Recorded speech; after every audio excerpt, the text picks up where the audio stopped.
Well, hey there guys, welcome back. So what I bring you guys today is I bring you another installment of this 2015 Nissan Altima. What we're working on today is we're working on figuring out what's going on with the car itself, so this way we can get the check engine light off on this car, so that way we can get it to pass inspection. So basically right here we've got the TCM and we've got the ECM. So as you guys can see, this is the TCM that was involved in the accident when this car was hit in the front corner there. So went ahead and replaced that. I think we're good. It's not throwing any more codes for the TCM. So right there you guys can see this is the TCM right here. That's the ECM right here. A real poor place to put these major components, especially if a car gets hit. You know, they should have really went ahead and put these two components in the back somewhere, so that way if this car got hit, we wouldn't be dealing with the issue that we're dealing with now on this, okay?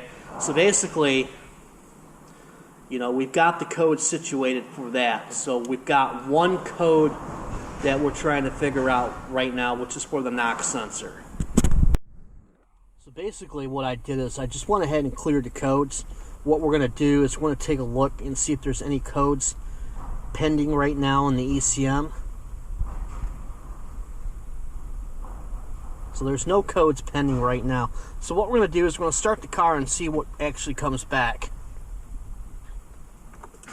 And it is a little loud, don't get me wrong.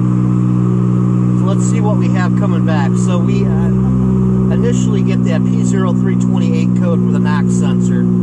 So that tells me obviously there's an issue with either the circuit or the knock sensor itself. So I do have another knock sensor port. So let's see if that will take care of the problem with this. I'll show you guys where the knock sensor is located on this thing. A real pain in the ass spot to get to it if you ask me.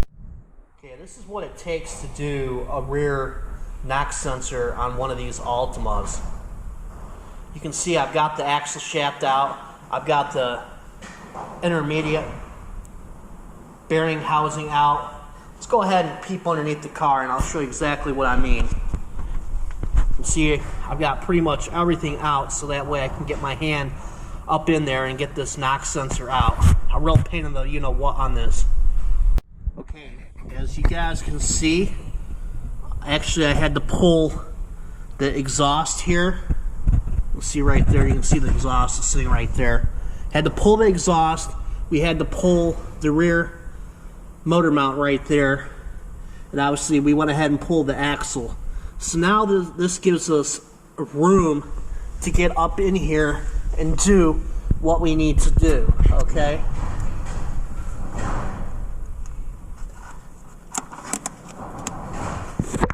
Sorry for the poor lighting. So basically, what we're chasing right here is we're chasing this guy right here. This is the knock sensor right there.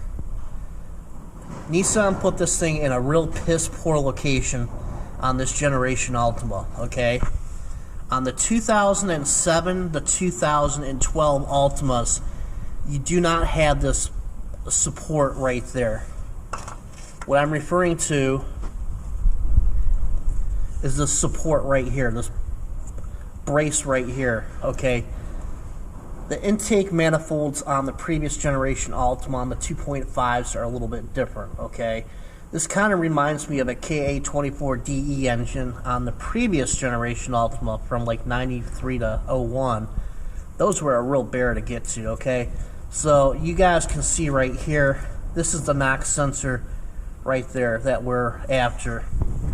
So basically, what you want to do is you want to kind of sneak your hand into the back of this right here, and you can get on the plug and you can pull the plug out.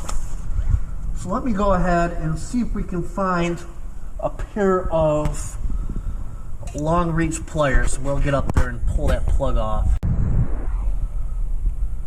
So basically we're able to get in here with our long reach pliers, okay? We can get on the back on the bottom side of the connector here. We just give it a nice tug. It should come out like so, but it's never like that, though. You know that. So let's go ahead and get on it and see what we can do. Like I said, just go ahead and give it a few tugs, and out comes the plug. So I've already checked this plug here. The plug is good. I actually replaced the end on the plug already. As you can see, we've already done that. So just want to make sure that that plug is good. So let's go ahead and get our other knock sensor. And like I said, you know, in order to remove this knock sensor, this is going to be a 12mm bolt right here. You can get a small, ratchet wrench on it. I've got a long 12mm Matco wrench that I'll use if I have to replace that. So let's see what we need to do and if our other knock sensor takes care of the problem. So we've got our new used knock sensor. What I did is I put a yellow mark on it so that way I know that this is our replacement knock sensor. And yeah, we found this in the junk here. I think this was off a 07 or 08 Altima. They use the same knock sensors from 08 to the current year, so which is kind of intriguing if you ask me. So let's go ahead and get this sucker replaced. So basically what I'm using is I'm using my long reach Matco 12mm, 12 point ratchet wrench here. So we'll get up and we'll get that knock sensor out of there. Basically, as you guys can see, we've got our wrench up on the knock sensor. So what we want to do, let's see if we can get the bolt loose.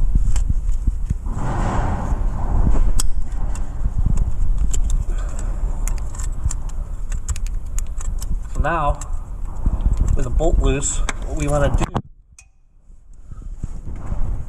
is take our other hand, sneak it up around here, and see if we can get that bolt out of there. So that's what we need to do now.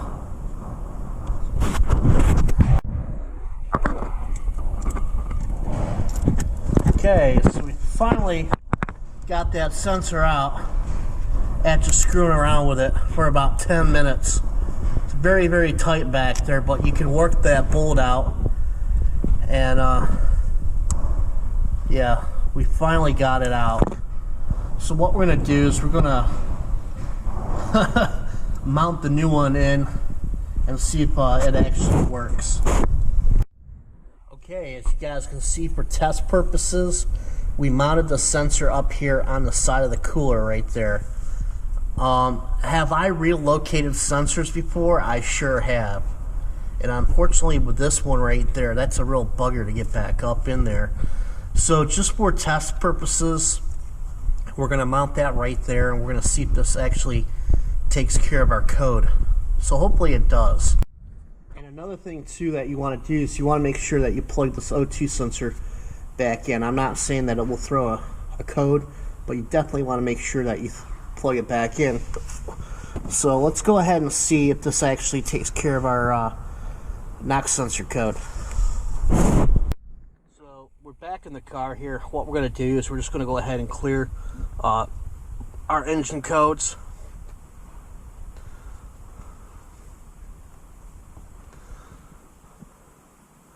So basically now we have no stored codes. So let's go ahead and see what this thing does.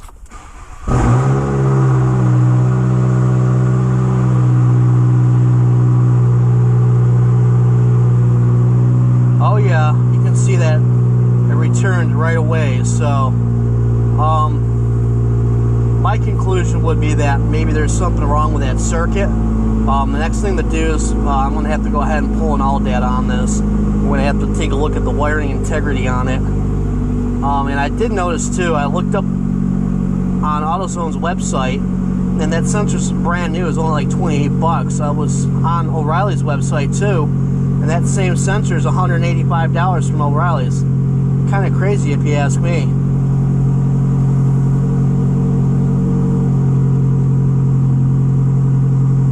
So yeah, the only code we have now is the p0328 code.